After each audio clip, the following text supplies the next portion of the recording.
Be honest. When's the last time you had a homemade meal? We get it. Between meetings, workout classes, and the kids' after-school sports, who's got time to cook? That's where HelloFresh comes in. No matter how busy you get, HelloFresh has everything you need to get an easy, home-cooked meal on the table. With flavor-packed recipes like Parmesan herb-crusted salmon, you'll be filling your kitchen with the cozy aromas of a homemade meal in no time. So go ahead, try HelloFresh. It's homemade, made easy. Learn more at HelloFresh.com. Some things you wouldn't mind being stuck with, like a huge inheritance. But a phone that has to be plugged in just right so it charges is not one of those things. Switch to Verizon and we'll pay off your old phone up to $800 via prepaid MasterCard for a new one on us. Just trade in any phone from our top brands with select unlimited plans. $829.99 purchase with new smartphone line on select unlimited plans. Minimum $90 per month with autopay plus taxes and fees for 36 months required. Less $830 trade-in/promo credit applied over 36 months. Trade-in terms apply. Payoff phone requires smartphone purchase and port-in with new smartphone line on select plan. Must provide most recent bill showing payoff amount of eligible phone. Additional terms apply.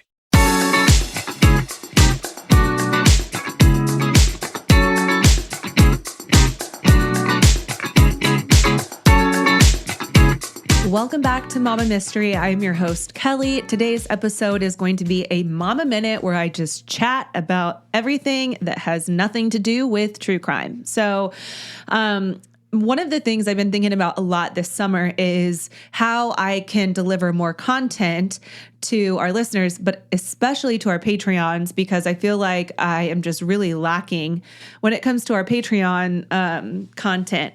And so I'm very much aware of that. And I really did think that once school started, things would get better and I would have more time to kind of focus on writing and getting things out.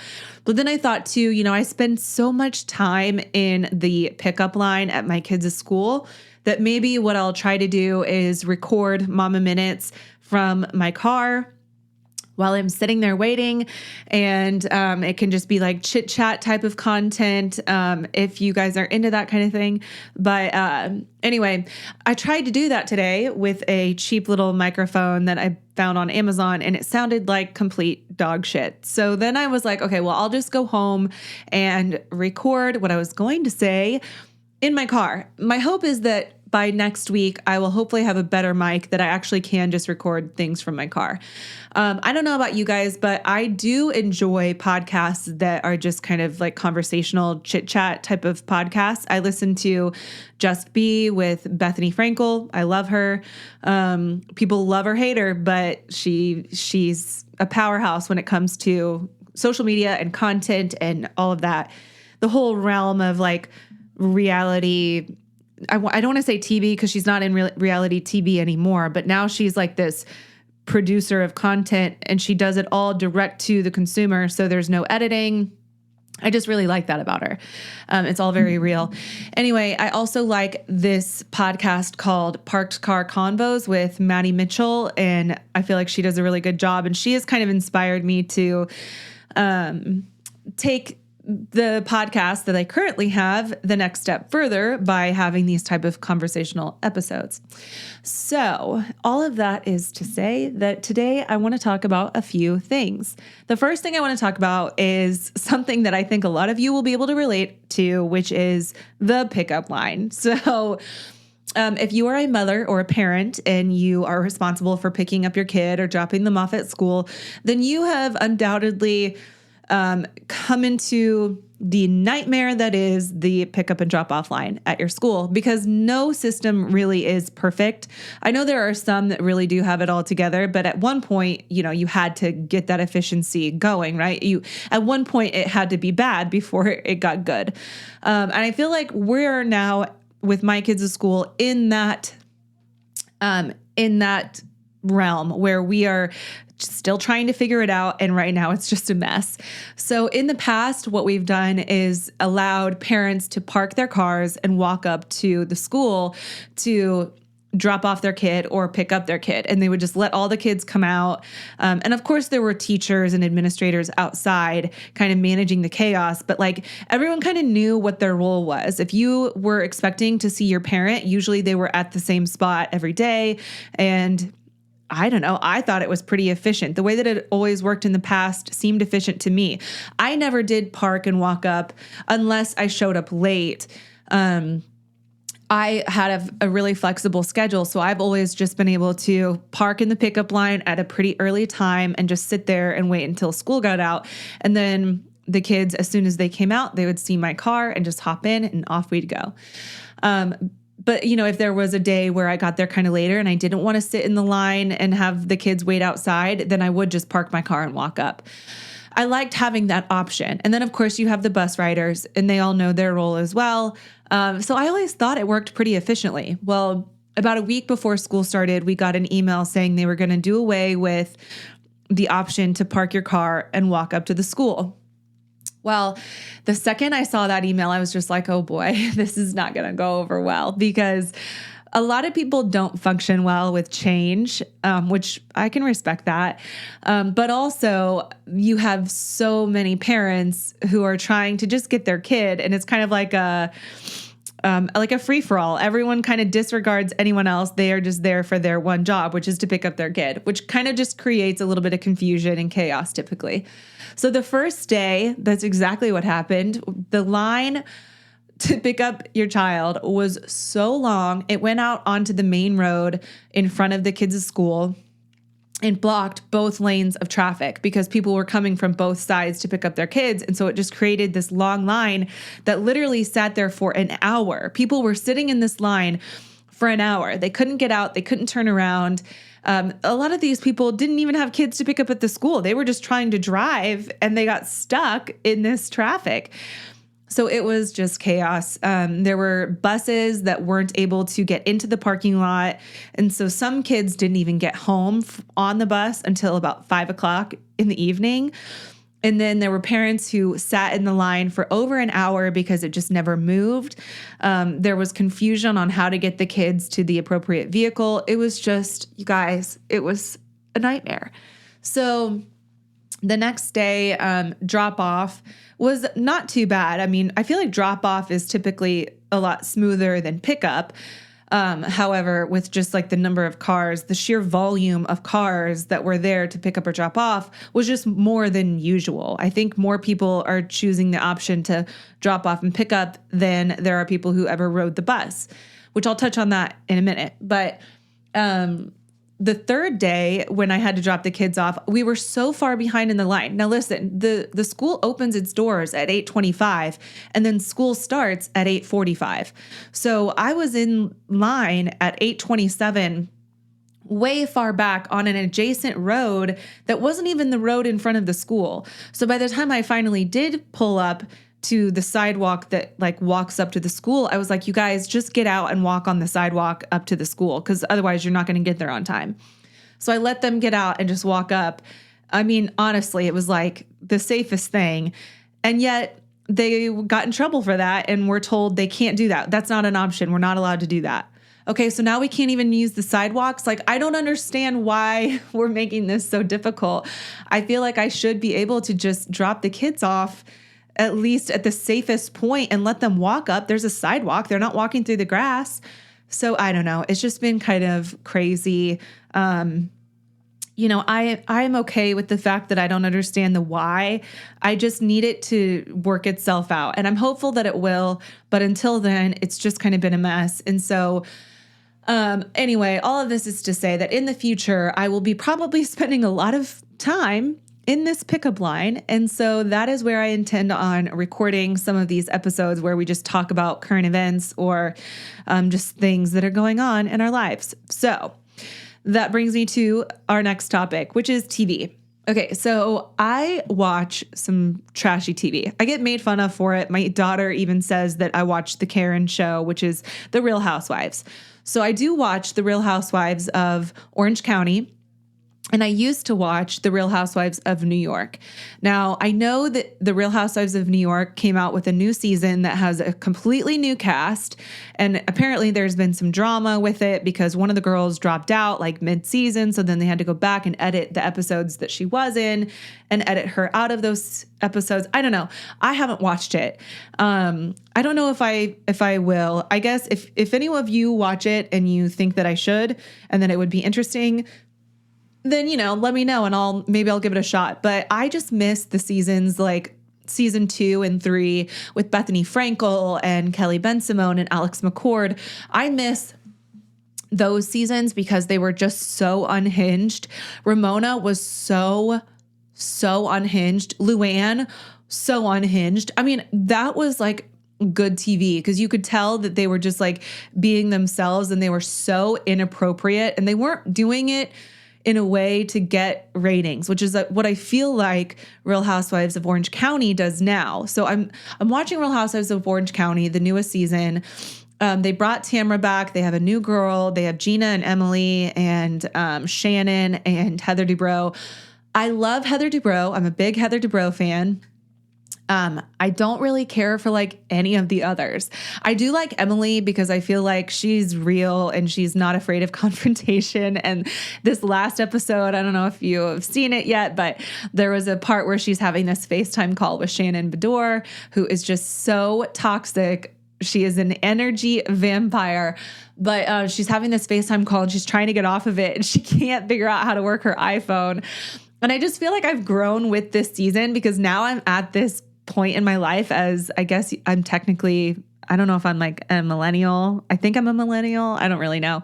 But you know, I'm like right on the cusp of needing fucking reading glasses, which is like not something I can even talk about right now because mentally I still feel like I'm just graduated from college. I don't know.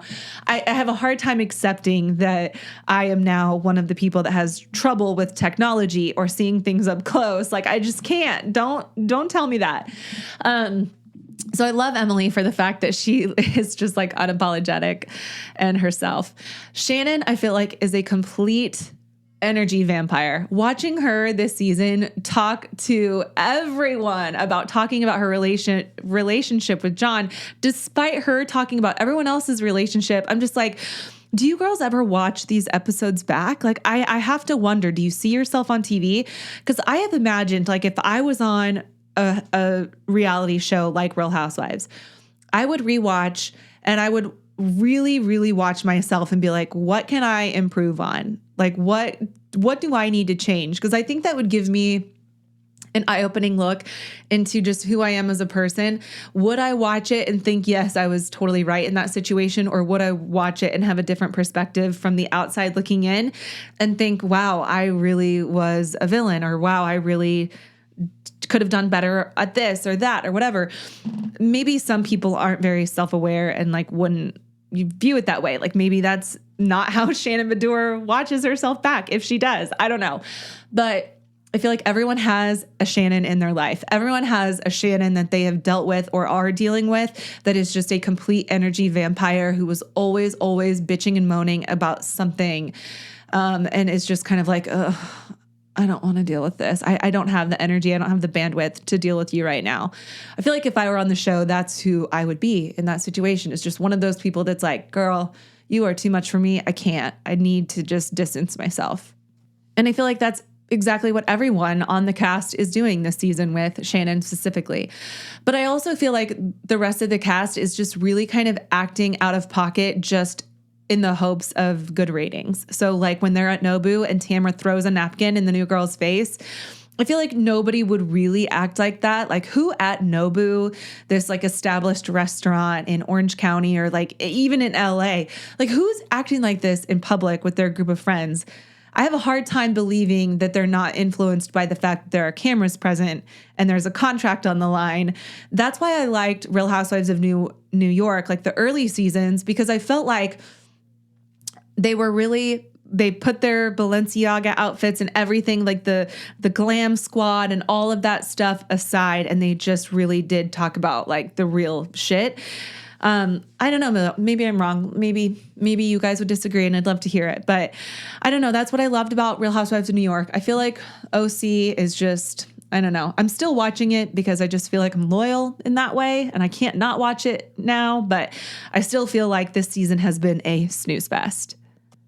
And speaking of snooze fest, if anyone is watching And Just Like That, which is the spinoff from Sex and the City, I need to talk to somebody about this because I used to be a big Sex and the City fan when I was in college. I thought I was Charlotte. I was like, I'm going to have the cute little dog and the cute outfits, and I'm going to wear heels all the time and drink a Cosmopolitan even though it tastes like acetone. I thought that I could relate to these women. And now I watch back and I'm like, who did I think I was? What a mistake that was, because these women are just like so problematic in every episode, especially Carrie, who there are so many issues that we could unpack for another episode. But all of this is to say, I was a very big fan of Sex and the City, and I liked how risky the show was at times, although it was very unrealistic a lot of the time, the majority of the time. I still liked that the show took risks and talked about topics that were relevant. So now we have And Just Like That, which is this reboot so many years later. Obviously, Samantha is no longer a part of the cast. So you have that big missing piece. The first season, I felt like wasn't great. I felt like they were trying really, really hard to be woke and to like pander to the current, societal climate that we're in now, and be like almost too relevant, that they made themselves like unrelevant. I don't know if that makes any sense, but I just felt like they were trying way, way, way too hard to like include all these different types of people and pander to so many different types of like beliefs and like politics and just so much that like there was no storyline. There was no real storyline. And it just, maybe the storyline was just so far removed from what the show used to be that it was really hard to connect to it and to connect these characters. And then season 2 came out and they went even further. Like I cannot stand Miranda and Che's relationship. I can't stand it. I hate what she's done with her relationship with Steve. Her whole career as a lawyer has just been like thrown down the pipe. I just don't get it. I feel like it's so jarring and like discombobulating that I'm just watching it like, what the fuck am I watching? And then Big was killed off because of some allegations against him. And now they're almost like destroying his character by saying that he was just a mistake because now Aiden is back in the picture. And there's like this weird disconnect with Aiden that I'm just like, I just can't. I feel like this is not the way things were supposed to go. I don't know. The show is just so bad. And then I don't even know these other people and their storylines. I can't keep up with it all because there's so much going on that I can't even keep track of what's going on. It's just so bad. So Kelly, why are you still watching it? I don't know. I don't actually know. Probably because I don't have any friends. Okay, that's actually a lie because I do have friends, but I need somebody to talk to about this show. I used to be such a huge fan of Sex and the City, and I feel like now And Just Like That is just doing it such an injustice. I had hopes that I would like And Just Like That as much as I liked Sex and the City. I hoped that it would mature, but I feel like it's just regressed. So I don't know. Like, do you feel me on this? Like, do you agree? Do you disagree? Do you love the show? Because like, I can't. I don't think Che is funny at all. Her stand-up is so painful to watch. It's so bad. How do we have all these brilliant creators and seasoned actors and writers a part of this show and it be so, so bad? I don't know. Although I will say I have had recommendations to watch other shows. So this upcoming week, I'm going to try to give it a shot. Ted Lasso. I'm going to try to watch some Ted Lasso because I've heard that Ted Lasso is a great show. So if you're a fan of Ted Lasso, then on the next episode, maybe I'll recap what I think about Ted Lasso. And then Only Murderers in the Building, I've heard is also really good. And people keep recommending that to me. So maybe I'll try to give that a shot. And then there's a third one with Kaylee Cuoco. And it's like some sort of like murder podcaster on Hulu. It's like about these true crime podcasters who are struggling to make it. And there's like a murderer in their building or something. I don't know. I'm going to try to watch it though, because I keep hearing that it's very funny. So come back for my thoughts on that. I will just finish out my TV rant with this, though. They just don't make them like they used to, right? Like Friends and The Office. Those are my top 2 favorite shows that I can literally just have on in the background. I honestly get the most done when it comes to the podcast and writing and researching, when I have The Office on in the background, because I've seen it so many times that I don't actually have to watch it. I can know what's going on in the show without actually having to like divert my attention to it. It's just one of those great shows that you can have on in the background, but they can't write shows like that anymore because they would get canceled for some of these jokes that they used to make. They used to make so many jokes about Oscar's sexuality, and it always was really funny and like, but not in a way that was, offensive to gay people. It was just like, can you believe this idiot boss? I don't know. The show used to be so funny. And now, you can't make shows like that anymore. You can't make jokes like that anymore because people are so sensitive. And so hopefully these new shows that keep getting recommended, will be good and will fill that void that I seem to have for good TV anymore. But we shall see. Wow. What's up? I just bought and financed a car through Carvana in minutes. You? The person who agonized 4 weeks over whether to paint your walls eggshell or off-white bought and financed a car in minutes? They made it easy. Transparent terms, customizable down and monthly. Didn't even have to do any paperwork. Wow. Mm-hmm. Hey, have you checked out that spreadsheet I sent you for our dinner options? Finance your car with Carvana and experience total control. Financing subject to credit approval. All right. So one of the podcasts that I've just recently started listening to is by a girl named Madison Mitchell. It's called Parked Car Convos, and she is hilarious. I found her on TikTok. She has a great, dry sense of humor. I absolutely love her. And on her podcast, she does something interesting that I thought maybe I could incorporate into these Mama Minute episodes, which is just discussing your peaks and valleys for the week. So Austin and I both try hard to stay grateful and to practice gratitude because it's not always easy to practice gratitude when things are tough. And so I think it's just important to be mindful of those things. So here are my peaks and valleys for the week. All right. Now, my peak, if I'm being perfectly honest, is that my kids went back to school. And I know that some people can't relate because they felt sad that their kids went back to school. And it's not that I'm not sad. It's just that I am grateful that I have some structure back in our lives. My kids love school. In fact, on our way home today, Jack made the comment that he wished school would have been longer because this week they cut all of the days short.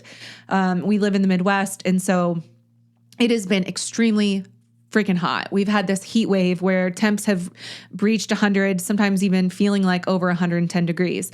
And there are some schools within our district that don't have air conditioning. Hello, it's 2023. Why don't some schools have air conditioning? I don't know. My kid's school does have air conditioning. However, since some in the district don't, they made this district-wide shutdown where the schools were letting out like 2.5 hours early so that kids weren't stuck in these hot classrooms. So I totally get that. But anyway, Jack made the comment coming home that he wished school would have lasted longer because he loves school. And I said, what was your best part about today? And he said, probably towards the end when our teacher let us listen to CNN, which I was like, wait, what? They're listening to the news. So, great for them. I don't know what he's listening to. I need to ask him more about it. But Kennedy, too, was very excited to see her friends. We all thrive in this house on structure. And so I was very grateful when the kids went back and we had some routine back in our lives. And I was able to focus more on the podcast and getting things back in order. We just released all of the details, or at least finalized the details for our next live event, which I'm so excited about. Our first live event was so fun. I could not wait to do another one. And so our first one was in July. Our next one is going to be in October, right before Halloween. In fact, it's the Thursday before Halloween. And I did that on purpose because I want it to have like a Halloween spooky theme. It's going to be even better than the first show. I'm so freaking excited. I was a little bit nervous because when I released the tickets, we did a pre-release to our Patreons, of course. And, we have about 150 tickets available this time, which is a little bit more than, I think it's like 10 more than our last show. I think we had 140 tickets for the last one. And the last one did sell out. However, this one, with it being in during the school year, people have like practices and, their obligations during the school year. I was afraid that it wouldn't be as successful as the first show. So I released these tickets. I have a VIP section and then we have a general admission section, and the VIP section already sold out in like 2 days. So I'm so thankful and relieved because I was really nervous about how this was going to go over, but it turns out it looks like we're probably going to sell out again. And I am so grateful. I cannot express how much I appreciate people's support. And I see a lot of people on the list of people who have bought tickets, their names that I recognize that bought tickets from the first one, or maybe expressed interest in wanting to go to the first one but couldn't, and now they get to go to this one. I'm just so excited. I'm so excited to see everybody's faces and to just let them know how much I appreciate their support of Mama Mystery and our work, I guess. Super, super excited for that. So I was able to do that this week because my kids went back to school. So next week, I'm hoping for even more progress because hopefully that will be like an actual full week where they go the full days and I can get even more done. Hopefully, fingers crossed. Let's see. What would my valley for the week be? If I'm being honest, the valley isn't so much to do with myself as it is just everyone around me. I feel like there has been a lot of heartache this week. There has been a lot of stress because there's people within our community who have been suffering. There's one girl named Haley who is from our town who just passed away from, I believe, breast cancer. I didn't actually know her, but a lot of my friends know her. And so, my heart just goes out to them because it sounds like she was a really incredible girl and she died really, really young from this horrible disease. And then there was another guy who came down with this like freak like blood disease or blood infection. I won't say names because I'm not trying to like, reveal that, obviously on a podcast, but a lot of people that I know him and they were really worried that he wasn't going to pull through. And so just seeing all of this on my feed and being surrounded by people who know and love these other people, my heart just breaks for them. And then, of course, you see everything else that's going on with like random houses exploding, which is just like literally that sentence is real. Houses are exploding because of these like natural gas leaks or faulty hot water heaters or whatever. I'm actually doing a story next week on Robert Fisher. And if you know, you know, but I had to research like these houses exploding, and it's actually crazy how frequent this happens. And literally as I was watching or researching information on this story, I got an alert on my phone about a house in our city, our home city, that exploded this week and killed a teenager. So like, I don't know, it just really worries me. It's something so small, like leaving a burner on your stove, or like, literally the smallest thing could create such a huge explosion or a huge tragic accident. It's really eye-opening. And then everything going on in Maui. I don't know if anyone is like really familiar with what's going on in Maui. I knew that there were some wildfires and that the island was getting destroyed.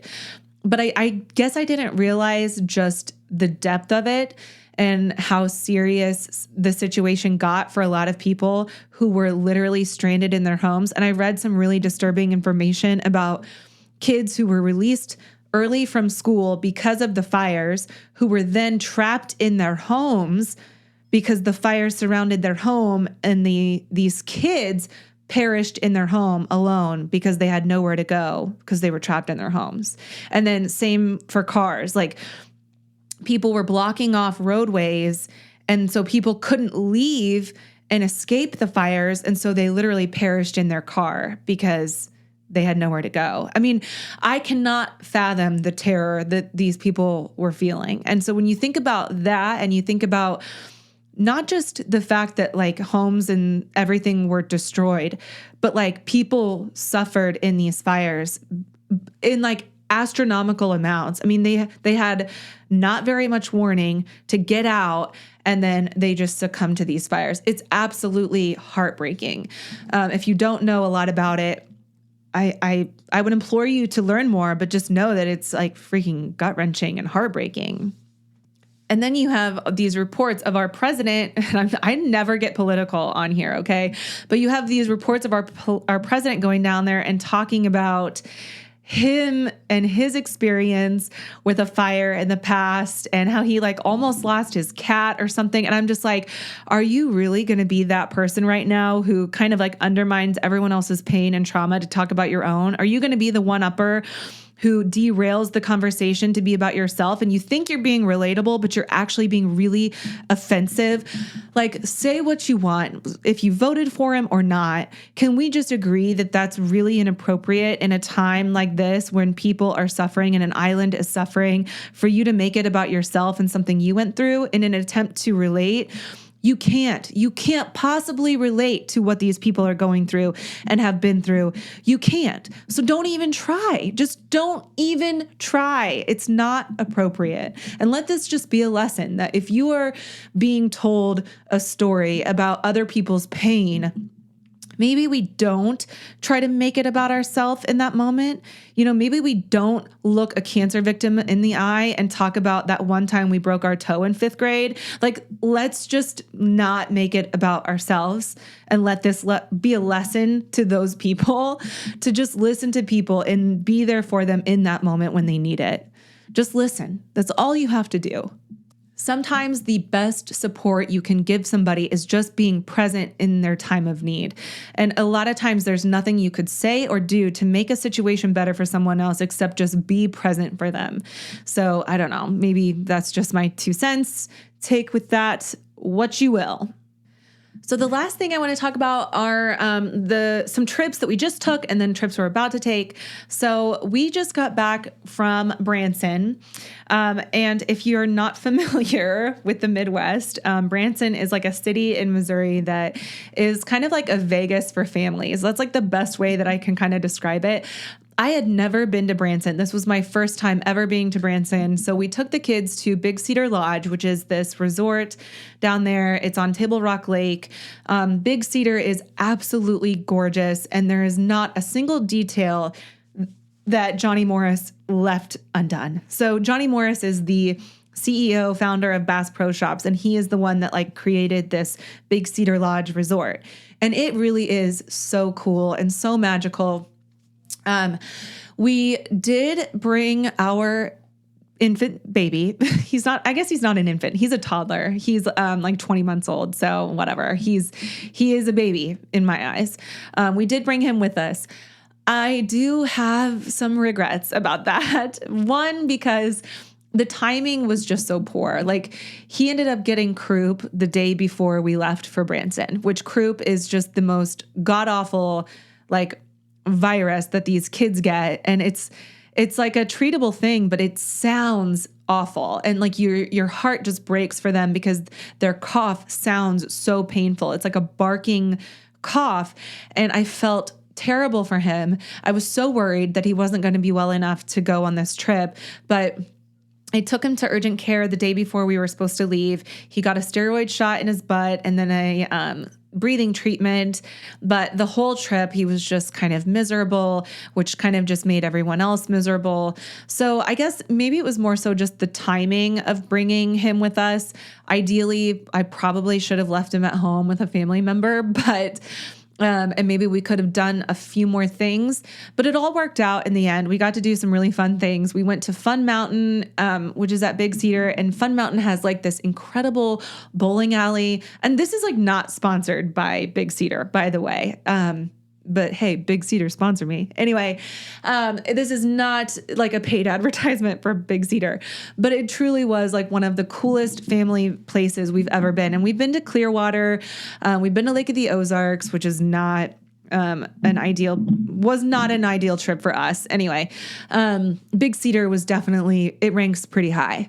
So Fun Mountain is this huge facility that has this bowling alley that looks like it's within an aquarium, and they've got like these arcade games and this really cool laser tag, which, you guys, I had the most fun playing laser tag, blasting these kids. Okay.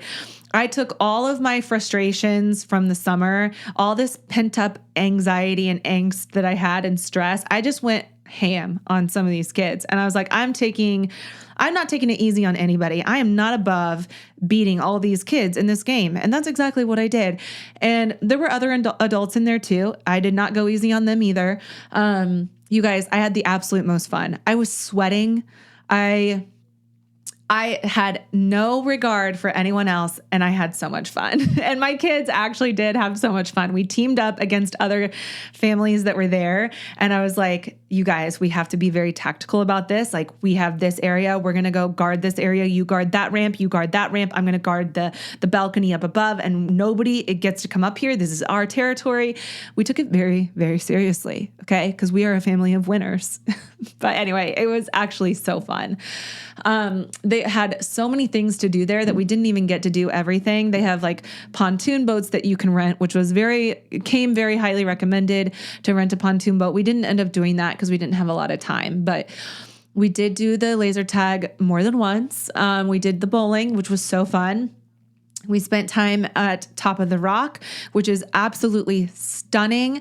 Austin and I, we golfed one of the days, which was really fun and just absolutely gorgeous. The most beautiful golf course I've ever seen.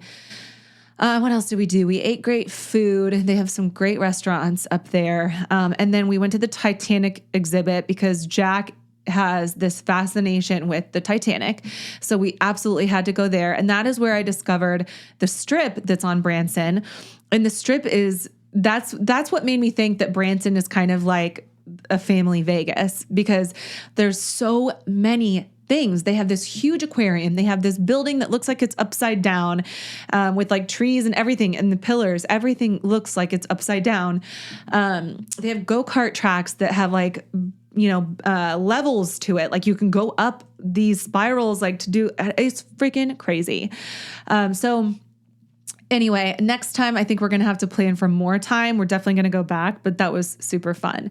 And our next trip is going to be just Austin and I. We are going to Orlando, Florida for CrimeCon, and I am so excited. I know you guys have heard me talk about this before. If you're going to be in Orlando or in that area from September 21st to the 24th, I hope you will try to come to CrimeCon. If you want to go and get a pass, you can use the code Mama Mystery for, I think it's 10% off your pass. Anyway, it is going to be absolutely incredible. We're going to be on Podcast Row. Super excited about that. I'm very excited to meet some of my other favorite true crime content creators and podcasters on Podcast Row. But I'm also very excited because there are going to be some speakers there like Brian Enton. He's going to be there. He's been diligently covering the Idaho case. He covered the Gabby Petito and Brian Laundrie story very closely. That's actually probably how I became familiar with him, was through his coverage on that case. Dr. Michael Baden is going to be there. And if you don't know, he has hosted the show Autopsy on HBO, and he is a famous medical examiner. So he's going to be there. Also, the attorneys from the Murdaugh case on both sides. So Alec Murdaugh's defense attorneys are going to be there, and Creighton Waters, the state prosecuting attorney from that case, is going to be there. Very excited about that. Camille Vasquez is going to be there. She was one of the attorneys on Johnny Depp's team during the Johnny Depp and Amber Heard trial. There are I could go on and on. Chris Hansen, he's going to be there. Josh Mankiewicz, he's one of the correspondents for Dateline, is going to be there. You guys, this is like my Disney. I am so freaking excited about this. I can't even put it into words. You can bet that I'm going to be doing an episode probably solely on that whole experience. Cannot wait. So excited. So if you happen to be down there, I hope that you'll come. And if you do come, I hope that you will find me and, come say hi if you do end up going. All right. Now we are going on like 40 minutes at this point. So I think I'm just going to go ahead and wrap this up because I feel like I've talked enough. And I don't know if you're bored or if you've enjoyed this, you're just please going to have to let me know. And if you ever have a topic that you want me to talk about on these types of episodes, I really, really want to make more of these, especially now that the kids are back in school. I will be more available to make stuff like this. And when it's unscripted and, just conversational like this, it's obviously so much easier because I don't have to develop the script and write the script, which takes days to do. So doing formats like this is so much easier to produce more. And I want to do that for you. So if you've enjoyed this, please let me know. If there's anything you want me to talk about, please let me know. I plan on having guests on in the future. So thank you so much for sticking this out with me. I hope that you have a great weekend. I hope you had a great week. Come back next time for more Mama Minutes with me. All right. I don't know how to close this out without Austin saying Mama Mystery out. So Mama Minute out, I guess. Bye.